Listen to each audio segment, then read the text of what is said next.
si Judas Iscariote murato siya sanga nga na sapli ba na separate sa punuan niya kay kinahanglan man gyud 12 ka main nga sanga ang gi-establish ni Kristo motong giilisa nila og lain nga parihas ni Judas kuyog ni Hesus sukad sa pagsugod niya siyang ministry niya karon kay nangamatay naman sa tong mga apostoles sa lain-laing paagi pero kasagaran martyrdom sige sang ilis siging ilis og sanga mga bag-ong mga sanga ilingay mong tupad ing na sanga ka ni Kristo sanga ka ni Kristo or ilisanan basig ilisanan ta nya matud pa ni Kristo dili kamo maoy nagpili kanako ako ang nagpili kaninyo munang kining atong kinabuhi labi na gis kinabuhi sa pagbinuutan dili ni atong kabubuton gi-inspire ta gidasig ta sa Espiritu Santo aron mubuhat niya na kay usatas gipili sa Ginoo. Ako bitaw magunahon ako kani kang namalit na tug slots sila ba kay gabuot ani nakarealize yung ko nga dili day ni kabubuton sa Ginoo ang pagpalit o dili ni atong kabubuton lang ang pagpalit og slot tandugon ta sa Holy Spirit dasigon ta gipili ta nga kanini ang maoy mo tabang pagkumpleto sa atong proyekto nga bitay mi text nako ingon siya grabe gid ang kalisod sa among pamilya karon padre kay naay among mga bayronon perting daghana niya murag hunong mang trabaho murag papahawaon na pod sila sa ilang giabangan na balay wa na gid sila mahimo pero sige ra gid sila tabang sa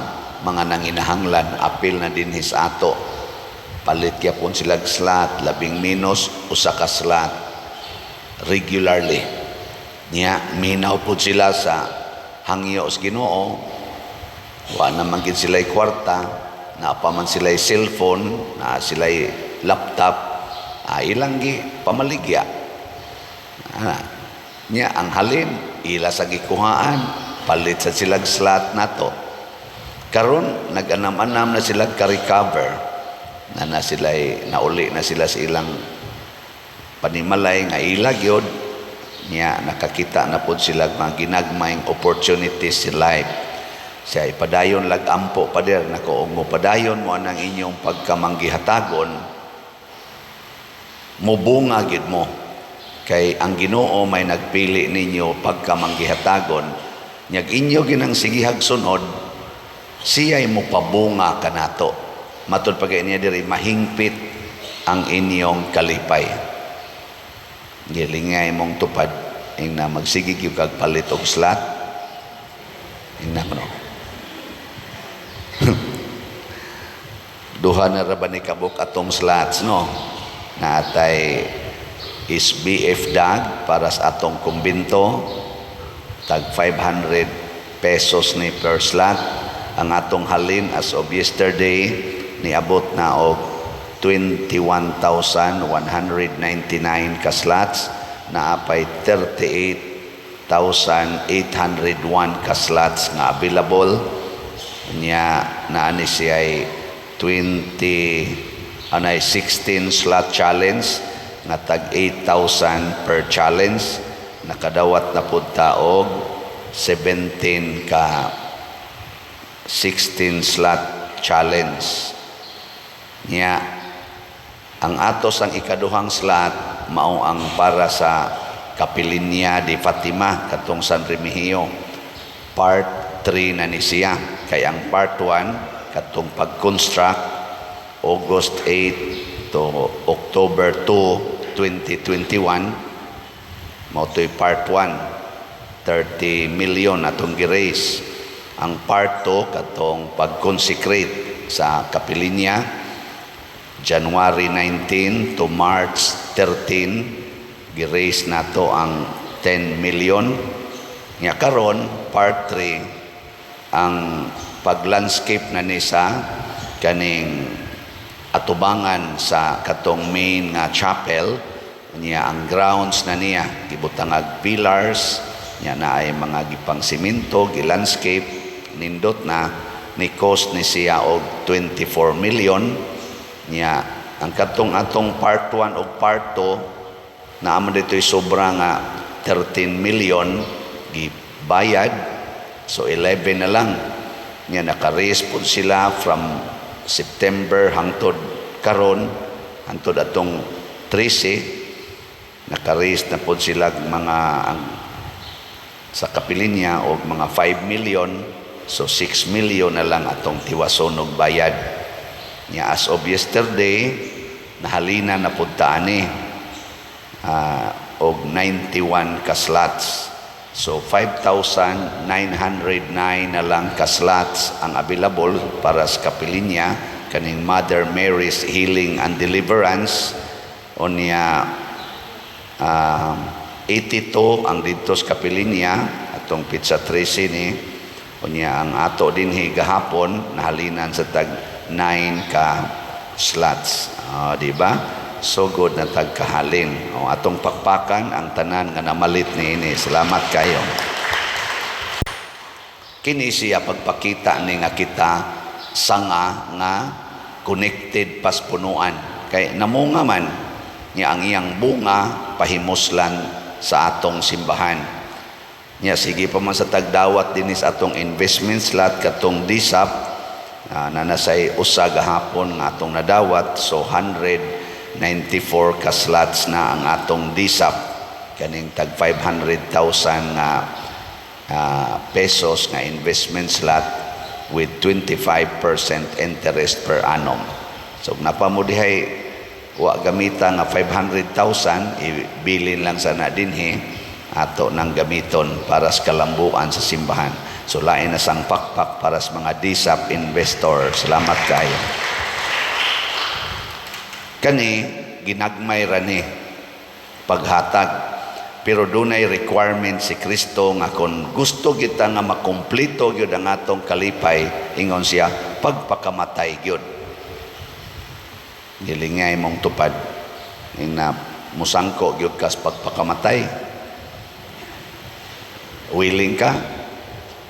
Kung medyo okay na kaini mo ang pag-share sa imong kwarta, sa imong mga material things, ngadto sa imong silingan, ngadto sa nanginahanglan, nganhi sa simbahan, dili pa na igo. Pagpakamatay gyud. Mao ni kaning mga apostoles, sila si Matias, nagsigi ni sila suroy-suroy ng hatag, nitabang sa mga masakiton, sa mga nanginahanglan, pero ang pinakataas gyud nga ilang gipakita mao gyud ang pagpakamatay. Pinaagi sa paghigugma sa kaaway. Matud pa sa atong tubag sa Salmo, unsa toy atong tubag? Hatagan siya sa Ginoo og usa ka lingkuranan uban sa mga kadagkuan sa iyang lungsod. Ang lungsod sa Ginoo mga igsoon tuas langit. Nya hatagan siya usa ka lingkuranan. Pasabot kung andam tang mo padayon sa buhat sa mga apostoles sama ni Matias, iyang gipadayon ang buhat nga gisangon ngadtong Judas Iscariote, nya kita mutabang sa tapagtuman ani, labi na gid sa mga buhat nga gipadayon sa mga santos samang San Vicente Ferrer, perting ninduta sa atong kinabuhi hangtod Dios kamatayon. Ug mauna ni ang tinuod nga kaluwasan, mao ni ang tinuod nga kalambuan sa kinabuhi nga mahimotang mabungahon hangtod sa kamatayon.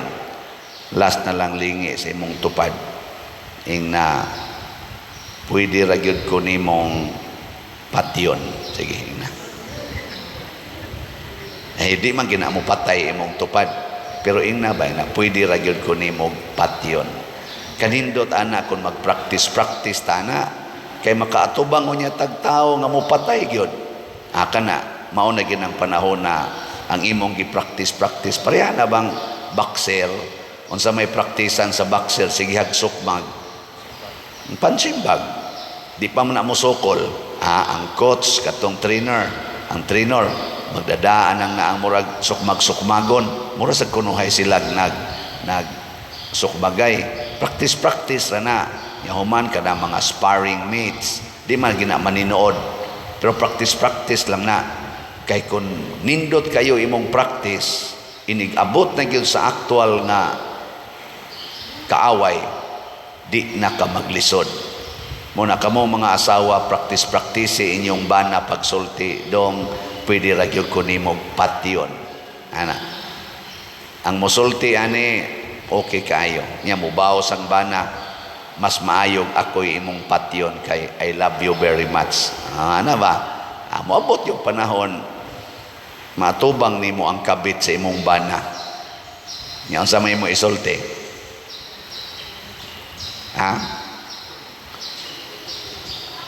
di jud ka masuko kay nga naman mauna ni ang kamatayon nga akong gisaad sa akong bana di ni mausab ang akong paghigugma bahalag gaagas akong luha ang mahal nga Birhen Maria nga atong gipasidunggan karon matag hapon dinhi sa atong Flores nagagas ang iyang luha sa dihang nagtan-aw siya sa iyang anak nga gipatay sa iyang mga katagilungsod pero wa gyud mausab ang gugma ni Maria kay iya namang gi-practice daan ang pag-ingon matuman dinhi kanako sumala sa imong kabubuton practice unsa to right practice makes someone perfect na practice lang sa tagpalit og slot 500 para sa SBF dag